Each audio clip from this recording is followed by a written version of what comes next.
Thank you for joining us on another episode of The Greenway. Yes, we are back. Take a little summer break, you know the thing though. But tell you, back and in charge and talking about the critical issues that we know you want to discuss. What are we discussing this time?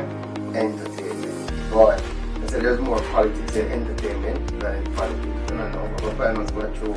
But we've assembled a stellar team. Somebody who has seen it from almost every possible angle, from event promoter to manager to producer, somebody who really needs no introduction. We're here with Romeich Entertainment. Romeich, blessings. Yeah man, thank you for joining us. So we talk about entertainment. At the Ministry of Industry, Commerce and Agriculture, we're looking to focus a lot more on the entertainment industry and to really treat it as an industry. What are we doing right? What aren't we doing right? And first up, we have somebody who needs no introduction. I mean, complete vice master, energy master, producer, DJ, everything. Everything. This is your MC show, you know what I'm talking about, right? So we're here with ZJ Sparks. Thank you. Welcome to the Thank video. you. Thank you, Minister. Yeah. So, you know, we at the Ministry of Industry, Commerce and Agriculture have determined that entertainment industry is one of the areas we want to place special focus on. And as such, we're going to be starting a project, and we've started a project where we're looking to map the industry. But I thought it important for us to have a little sit down with the players in the industry to hear directly from you some of the challenges that you see and some of the things that you think the government should do. But I want us to start by what you think are the positives with the entertainment industry, with our music, and what do you see are our biggest strengths right now? The Jamaica brand, most people know. If they don't know, they're living under a rock.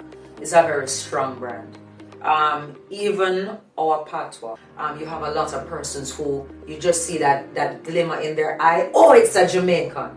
And they want to know everything about Jamaica. They want to share their knowledge of Jamaica, even if it's just a small piece. They want to sing a piece of the one Jamaican song that they probably know. They want to use a Jamaican slang the best they know how. Even when you're going through TSA, even when you're passing through security in airports, it's like a thing for them to let you know that they know some Jamaican. Immigration officers, even customs officers will ask you about some Jamaican food, some Jamaican place that they can visit. So the brand is very, very powerful. Yeah. Now, in terms of entertainment, it's not just about the music. Persons love the fashion, persons love the art, persons love the acting. So it's not just about the music, even though the music is very influential. What would you say are our biggest plus, our biggest strengths in relation to entertainment in Jamaica? The biggest strength is that we have a lot of creators. Basically, we have, I've traveled the world and I've seen music in every different genre, every different way, every different race. And Jamaica have so much artists that have so much talent. Remember, the average huge entertainment a Jamaican artist that still release 6 or 7 songs per month. So it shows talent, it shows flexibility. That is one, as well as our producers are so great from back then to now. Because you notice in the international music right now, a lot of these international artists hits for the past 2 years have been something off dancer, or something off our old time producer. One of the greatest persons in music, besides Elvis Presley and Michael Jackson, my man is the right person. Yeah, definitely. You understand? Yeah. So just a show yourself with set statements. The talent with. So apart from a couple of years we've gone now with sports and a high because of music. The raw energy, there is something that persons will tell you. Yes, they can watch it on YouTube, but there is a different kind of vibration when they step into the Jamaican space. Jamaica land we love. It's something very different. Yes, you can have a Jamaican style party overseas. They will feel some of the energy, but there's nothing like coming to Jamaica. So that's a great point. So the not only is the brand strong abroad, we do still retain an element that cannot be recreated, and that's the energy that we have. It cannot be. People will try to replicate it, but the raw Jamaican energy that you feel from someone who has been raised in the Jamaican society, it's very different. Okay, fair enough. So those are the good points, the strong points. What would you say are the challenges that face our entertainment industry? One of the things that I heard most recently, and it's from a consumer's perspective, is that they wish that there would be a diversity in the offerings in the entertainment space, because not everyone enjoys just going to a dance. Yeah. People want to see more areas where families can go, where children can go.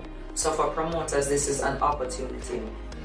There's also the issue of time, which is very important, because a lot of people will say, well, when you keep a dance, it's not just the promoter that is making money, but when you shut it off early, then you are curtailing persons from making extra money. It's a twofold event, because obviously we all know that the law is in place, which says that during the week you have to cut off by X time, and on the weekend you go until 2 a.m. For many persons, they're saying that this is not sufficient, because when they leave work, they want to go home, get ready, rest, and then go out. So when it is that you cut off the event at 2 a.m., they don't have enough time to go there and enjoy themselves. So some people are saying, yeah, we know it's the law, but it's not enough time. And then there's a perspective, people are saying, oh, so certain events, they can go for longer hours. So they feel like dancehall, which is one of the genres that Jamaica is known for, is getting a fight. What about the challenges? What would you say are what holding back the industry? You think we have enough time to talk about that? Yeah, man. Alright, give me three. If you have three things that you say really hold back the industry. Remember, there are many things that hold back the industry, because at the end of the day, the biggest thing in the history in the industry is ego. Ego. If you look at the hip hop artists, them and all of them artists, they work together, even if they don't like each other. They work together and do collabs and make stuff. When last have you seen two major acts that's running the place? When Beanie and Bunty are running, they never do something together. Yeah. When Cartel and Vada are running, they not do this. Alkaline and Poppy, they not do together. It's freedom. Yeah. It's like we don't work good together. That's our next biggest thing, and I think that is ego. So that is one. Second, which I think is the next big something, is that just like years gone by, the country, and I would say the country, not only politicians, but the people as well, they don't support what's theirs. So from the government, go right out to other people, and they're not help uplifting stuff. If an artist come out with something, the quickest thing from social media, then bash it.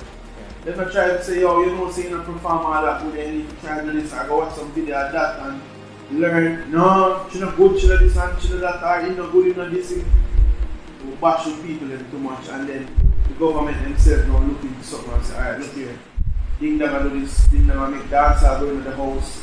And me have to talk about my talent. No, yeah, exactly. More than so, somebody like think that there is not a staff party or a ministry party that don't ask to get things done to come and perform. So if we respect and love this guy so much, why we can't utilize our links and our culture across the world and say, hey, we need this guy to get out there and get some more broaden their horizon and get him out there. Yeah. So you believe that the government should look at access to markets and agree. Exactly. We have to utilize our brand to uplift other brand. Remember, once you uplift a dancer, there's more money coming into the country. Right? Once you uplift any brand that we own, there's more investment into the country. You have a girl down here in coffee, she had to go for the whole coffee, but I used to get one big promotion to promote the whole coffee because that's come as one. Some of us are telling there are so many stuff. Our name is still off a Jamaican brand. Yeah. So I'm going to show you, we're not investing in our house. And we as a people, we're not uplift it. We prefer to bash it, and if they fail, we laugh. But if they win, we bad man. Yeah. Well, I think you're on to, and I agree with you 100%. One of the things we try to work on at the ministry through Jam is just that. Work with some of our creative talent, and just like we do that company, and you take them and carry them to the market. I believe the same thing can be done with the entertainers. We need more spaces. We're dedicated spaces where you can actually keep events, even though the law is in place and it's at the discretion of the police to extend.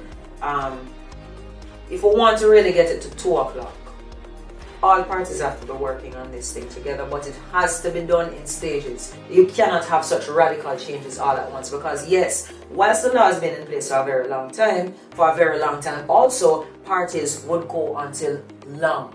So that is what people are accustomed to. So for you to change the culture, I feel like you need to systematically say, all right, we'll move it from 4 to 3:30 to 3 to 2:30 until they get to 2. You can't just say, all right, no, done. Right? Next thing. Is the 2 doable? Because you, again, you have traveled, you have hosted shows outside of Jamaica. And Jamaican shows, events, performances, and if them says 2 or 1, is 2 or 1. But the difference is in those areas in the diaspora, because it is so strictly enforced and has been that way for a very long time, the persons have adjusted to that. So yeah, in Canada, for example, I played at an event and they said the cutoff time was X. And at X, you see the police appearing, you can see them in your peripheral, you can see them all around, and you cannot play one beat more after that time.